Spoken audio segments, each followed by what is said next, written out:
bem, pessoal, vamos aqui para a quarta, e última parte aqui da nossa resenha. Nós estamos aqui no capítulo 34 e essa parte aqui agora, vai falar de Moisés. Ele havia, renovado a sua aliança com Deus. Ele se posicionou ali diante de Deus, dizendo que, ele não iria sem Deus. Deus poderia dar o que for para ele, que ele não abria mão da presença de Deus. E Moisés continua caminhando com o povo. E depois no livro de Deuteronômio a gente vai ver Moisés ele falando sobre os erros e acertos ali, que ele teve nessa caminhada ali conduzindo o povo. E logo mais a gente vai, umas próximas resenhas a gente vai falar sobre esse livro. Então aqui agora Deus continua dando instruções para Moisés. Ele vai dizer que o povo ele não deve se contaminar com os povos conquistados. 3 grandes festas aqui que os israelitas eles comemoram anualmente, que é o Matzot, que é a festa dos pães sem fermento, nessa festa aqui ele vai falar sobre a questão de você ter que resgatar. Os israelitas, eles tinham um filho primogênito ou primeira cria dos animais, eles tinham que pagar, para resgatar tanto ou o animal ou a criança. Então eles tinham que dar, um novilho, um cordeiro, algo assim. E é nesse momento aqui que a gente vai ouvir essa frase que é muito comum ouvir entre os cristãos, que é assim, de não comparecer diante do Senhor de mãos vazias. É nesse momento aqui que vai surgir essa frase, dos israelitas terem que levar sacrifícios para resgatar os seus filhos e os seus animais.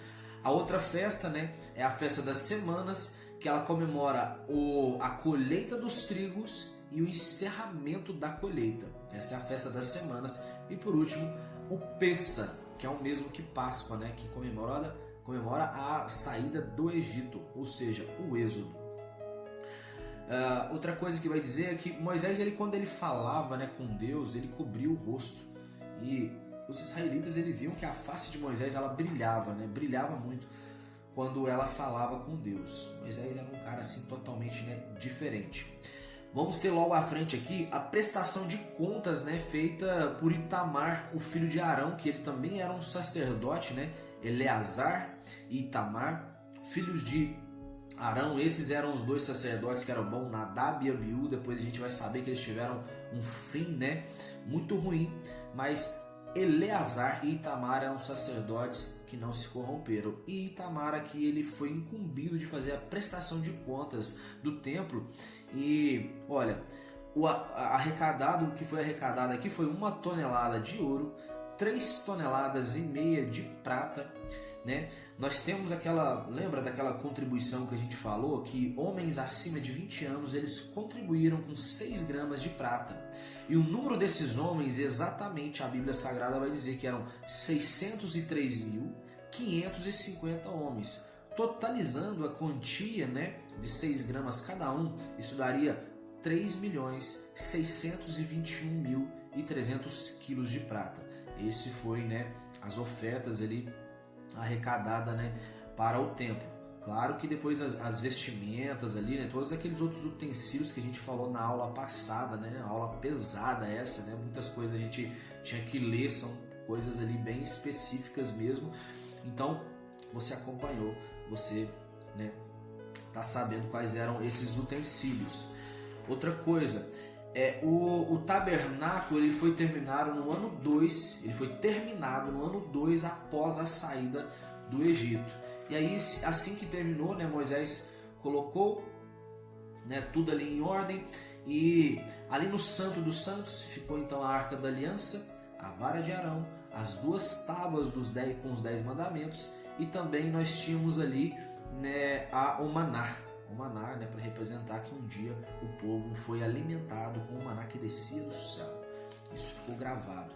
Aí nós finalizamos aqui o capítulo 40, que vai dizer que no final que a nuvem cobriu a tenda do encontro, de dia a nuvem ficava sobre o tabernáculo e de noite havia fogo dentro da tenda. Então a nuvem e a coluna de fogo elas ainda estavam ali dentro do tabernáculo. Às vezes vai falar tenda do encontro, mas a tenda do encontro era ali com Moisés. Moisés ele tinha a tenda fora do arraial, mas depois fizeram o tabernáculo. Então agora o povo de Israel, os israelitas, eles têm o tabernáculo.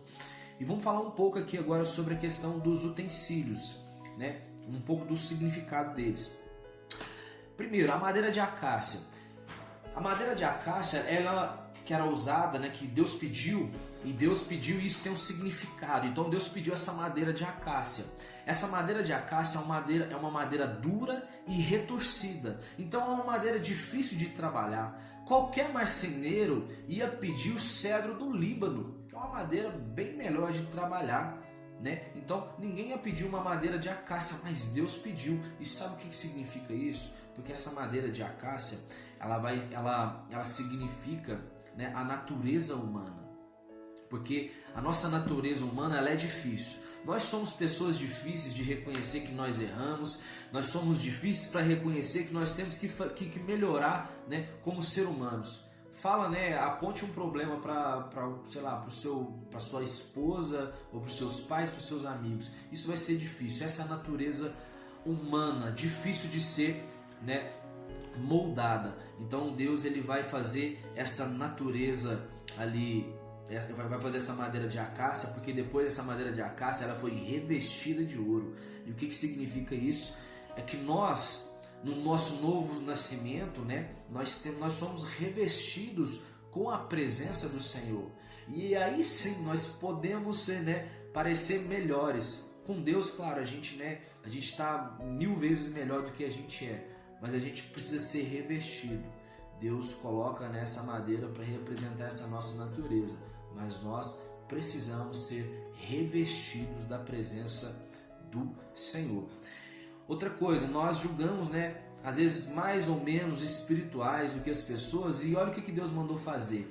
Deus mandou Moisés cortar as tábuas em tamanhos iguais, e essas tábuas que representam aqui a natureza humana, ela estava ali cobrindo toda aquela tenda. Então isso mostra que dentro do corpo de Cristo não existe alguém melhor ou alguém pior do que o outro. As tábuas foram feitas do mesmo tamanho justamente por isso. Olha, ninguém é melhor ou pior do que alguém, todo mundo tem a sua mesma importância aqui dentro do reino de Deus. Outra coisa, né, que ele vai dizer, as bases, né, do tabernáculo eram bases de prata. E o que significa? Então, né, vamos aqui especificar isso. Então, eles fizeram um tabernáculo no deserto. Então, o deserto aqui ele representa o mundo. Então, entre o deserto e o tabernáculo existia essa base de prata. O que significa a prata na Bíblia? Ela fala sobre redenção, ela fala sobre salvação. E o tabernáculo vai falar sobre a presença de Deus. Então quer dizer que entre o mundo e a presença de Deus existe a redenção, ou seja, existe o Salvador. Então, para que nós, né, tenhamos a nossa redenção, a gente passa por Jesus. Veja que desde o tabernáculo que já está apontando para Ele, porque Ele é a redenção, Ele é a salvação. Então, entre o mundo e a presença de Deus, nós temos a redenção, nós temos o Salvador, que é Jesus. Outra coisa, quando você chegasse no tabernáculo, né, primeira coisa que você ia ver, existia ali o átrio. E o que tinha lá no átrio?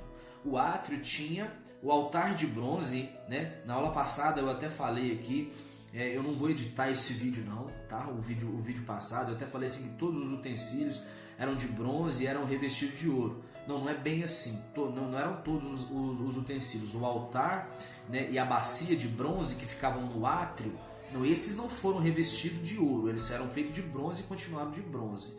Agora lá dentro, né, era feito de madeira, né, não sei bem se todos os utensílios lá dentro eram feitos de madeira ou alguns eram de bronze, mas eu sei que todos eram revestidos de ouro, isso eu tenho certeza, tá? Mas então vamos aqui, no átrio. Então, no átrio nós tínhamos aqui o altar dos holocaustos, né? Que os sacerdotes, né? O cara que estava com pecado, ele chegava com um animal, o sacerdote ia sacrificar aquele animal, os pecados daquele homem passavam por o animal, né? E assim ele estava purificado. Então era todo um ritual de purificação. E o bronze, por que eu falei tanto do bronze? O que significa o bronze?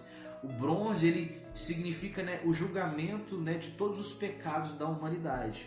Então, ali de fora, o átrio, né, todos nós podíamos ficar ali. Qualquer pessoa com pecado, né, que queria, né, ser perdoada pelos pecados, ela podia chegar ali. Então esse local ali tinha o bronze porque significava isso, né, o perdão pelos nossos pecados. Porque assim que nós éramos perdoados, aí nós iríamos entrar no lugar santo. Então assim, ó, de fora, né, ficava o altar de bronze, depois tinha essa bacia de purificação, essa bacia de bronze, né? Então os sacerdotes ali, eles tinham que lavar os seus pés e as mãos para depois eles entrarem, né, no lugar santo. E quando você entrava no lugar santo, que quem entrava era só os sacerdotes. Veja bem, as pessoas já não entravam. No lugar santo eram só os sacerdotes. Então, o que o sacerdote encontrava quando ele adentrava ali no templo? No tabernáculo, desculpa. Então ele via a mesa da proposição com os pães. E o que representa isso? Representa Jesus novamente, porque Jesus, ele é o pão da vida. Jesus, ele vai dizer, olha, né, que os israelitas, quando eles comeram do maná, eles tinham, né, saciavam a fome deles, mas no outro dia eles tinham que comer o pão novamente. E Jesus vai dizer assim, ó, eu sou o pão da vida. Quem comer da minha carne nunca mais vai ter fome. Sabe, é um discurso que ele depois que ele está com a mulher samaritana, ele fala, né, que quem beber da água dele nunca mais será sede. Depois ele fala para os seus discípulos que ele é o pão da vida e quem comer desse pão também não vai ter mais fome. Então Jesus é o pão da vida. No tabernáculo, tudo ali aponta para Jesus, porque ele é o Salvador, ele é o Messias. Outra coisa que vai ter ali é o altar do incenso. Lembra que a gente falou sobre isso? Tinha as especiarias ali específicas, o incenso, né? Então ele representa que todo dia o sacerdote tinha que ali acender o incenso. E o que isso representa? As nossas orações, a nossa busca com Deus. Isso é diariamente. O sacerdote já fazia isso diariamente e hoje isso não é diferente. A gente precisa, né, todos os dias estar em oração com Deus para que a nossa oração ela suba como um incenso agradável aos olhos de Deus. Outra coisa que tinha ali também no lugar santo, lembra, nós estamos falando do lugar santo, tinha o candelabro. E o candelabro, ele representa os 7 Espíritos de Deus. E a igreja que mantém, né, essa luz acesa do candelabro. Lembra que só os sacerdotes eles podiam entrar ali e falar com Deus, mas agora Jesus ele é o sumo sacerdote, sabe? Ele é o sacerdote ali eterno, segundo a ordem de Melquisedeque. Lembra desse texto também que vai falar lá em Gênesis, né, com Abraão, contando com Melquisedeque. Você vai ver no Novo Testamento falando sobre isso também. Então Jesus ele é o sumo sacerdote e ele agora rasgou esse véu. Dentre o lugar santo, né, e o santo dos santos, então existia esse véu. Então só o sumo sacerdote uma vez por ano poderia entrar ali no Santíssimo Lugar e falar com Deus. Mas hoje nós podemos falar diariamente. Então, se nós podemos falar, nós somos a igreja de Deus, o acesso agora está livre. Então nós temos que manter essa luz acesa. A igreja, né, nós somos essa chama que mantém mantém esse candelabro de Deus ali aceso. Amém?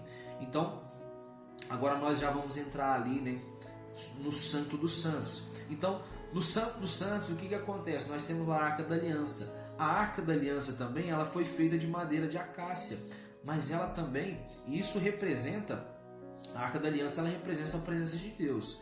Então, ela está representando, né, ela representa também a natureza humana de Jesus, porque Jesus ele veio, né, como homem.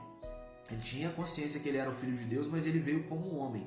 Então, né, a Arca da Aliança, ela representa também, essa madeira, ela representa também a natureza, né, humana de Jesus, mas ela também foi revestida de ouro e prova assim que Jesus tinha essas duas naturezas e assim ele era, né, homem e Deus ao mesmo tempo, né? A tampa do propiciatório também ela é revestida, né, de ouro. Isso representa também a propiciação. Né, vai chamar essa tampa também do propiciatório, né? Propiciatório vem da palavra propiciação e representa o que Jesus fez por nós, a propiciação pelos nossos pecados, o sacrifício que ele fez por nós, né? tudo ali dentro do tabernáculo aponta para Jesus. Dentro da Arca da Aliança, o que tinha? Nós tínhamos ali, né, o maná. Então o maná que representa também o pão da vida. Quem é o pão da vida? É Jesus. Nós temos ali as 2 tábuas da lei, né? Porque, como diz no Evangelho de João, Jesus, ele era a própria palavra. Então ele é o verbo vivo que desceu do céu. Então outra, né, apontando novamente para Jesus. E tinha também por último aqui a vara seca de Arão, né, que a vara seca de Arão, que ela floresceu, né, quando foi escolher ali das tribos, a vara seca de Arão, ela floresceu. Isso mostra que Jesus, ele foi morto, ele foi sepultado, ao 3º dia ele ressuscitou e agora ele floresceu, porque Jesus, ele veio como unigênito, mas ele morreu agora para ser o primogênito, para que nós todos tenhamos acesso como filhos de Deus. Então Jesus, ele agora, né, ele nos deu esse acesso, nos deu esse presente. A sua morte, ele fez florescer vários filhos de Deus. E assim nós encerramos, né, esse estudo aqui sobre o livro de Êxodo. Espero que vocês tenham gostado. Por favor, pessoal, comentem aí o que vocês estão achando, né? Fala aí, né, sobre a aula, algo que você achou interessante, algo que você quer acrescentar. E eu espero muito, muito, muito mesmo que você seja muito abençoado com essas aulas, com essas resenhas, né? Que Jesus te abençoe muito, que você tenha essa consciência que, né, todos os nossos estudos aqui, eles vão apontar, né, para Jesus, sabe? Tudo aqui no Velho Testamento, o Novo Testamento aponta para Ele. Então nós temos que ter isso aí na nossa consciência e que você possa crescer cada dia mais na sua vida com Cristo, em nome de Jesus. É isso aí, valeu, tamo junto, um abraço, até mais.